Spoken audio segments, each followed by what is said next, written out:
जय श्री कृष्ण, जय श्री राम। श्रावण शुक्ला पुत्रदा एकादशी कथा। युधिष्ठिर बोले, हे मधुसूदन, श्रावण शुक्ल पक्ष की एकादशी का क्या नाम है, सो कृपा करके मुझसे कहिए। श्री कृष्ण बोले, हे राजन, प्राचीन समय में महिष्यमतीपुरी में महिजित नाम का राजा राज्य करता था। इसके पुत्र नहीं था, इससे इसको राज्य से सुख नहीं मिलता था। बिना पुत्र के इस लोक और परलोक में सुख नहीं है। पुत्र के प्राप्ति के लिए उपाय करते हुए उस राजा का बहुत समय बीत गया, परंतु पुत्र उत्पन्न नहीं हुआ। अपनी वृद्ध अवस्था देखकर राजा को बहुत चिंता हुई। सभा में बैठकर प्रजा से बोला, हे मनुष्यों, इस जन्म में मैंने कोई पाप नहीं किया है। मैं सदैव धर्म के मार्ग पर तत्पर रहा हूँ। मेरे पुत्र क्यों नहीं हुआ, इसका विचार करो। ब्राह्मण और प्रजा इस बात को सुनकर आपस में विचार करके सघन वन में गए। वहाँ घोर तप करते हुए लोमश ऋषि को देखा। उनको देखकर सब प्रसन्न हुए और यथा योग्य नमस्कार किया। उनको देखकर मुनीश्वर बोले कि तुम किस लिए आए हो, इसका कारण कहो, मैं अवश्य तुम्हारा हित करूँगा। हम सरीखे मनुष्यों का जन्म परोपकार के लिए ही है, इसमें संशय नहीं है। मनुष्य बोले, हम अपने आने का कारण कहते हैं, आप सुनिए।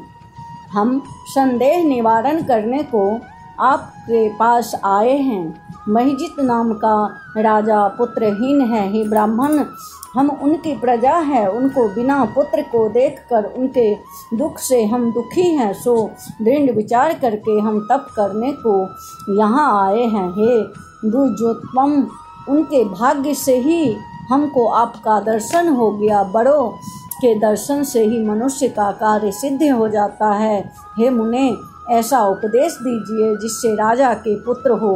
उस राजा के पहले जन्म का वृत्तांत ध्यान करके मुनि बोले, पहले जन्म में यह निर्धन और क्रूरता के कर्म करने वाला वैश्य था। एक गांव से दूसरे गांव में जाकर व्यापार करता था। एक समय ज्येष्ठ मास के शुक्ल पक्ष में द्वादशी के दिन मध्याह्न के समय गांव की सीमा पर प्यास से व्याकुल हो गया। वहां सुंदर जलाशय को देखकर जल पीने का विचार किया। वहां हाल ही ब्याई गौ बछड़े समेत जल पीने को आई।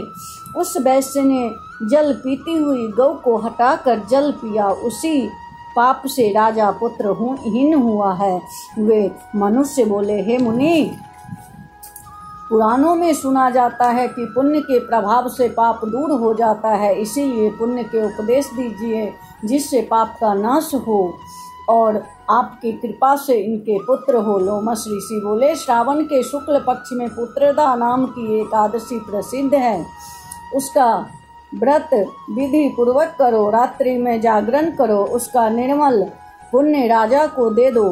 ऐसा करने से निश्चय राजा के पुत्र होगा। लोमश ऋषि के वचन को सुनकर और उनको प्रणाम करके अपने घर को चले गए। श्रावण आने पर सब लोगों ने राजा सहित श्रद्धा पूर्वक व्रत किया। द्वादशी के दिन अपना पुण्य राजा को दिया। पुण्य देते ही रानी ने गर्भ धारण किया। प्रसव का समय आने पर सुंदर पुत्र उत्पन्न हुआ।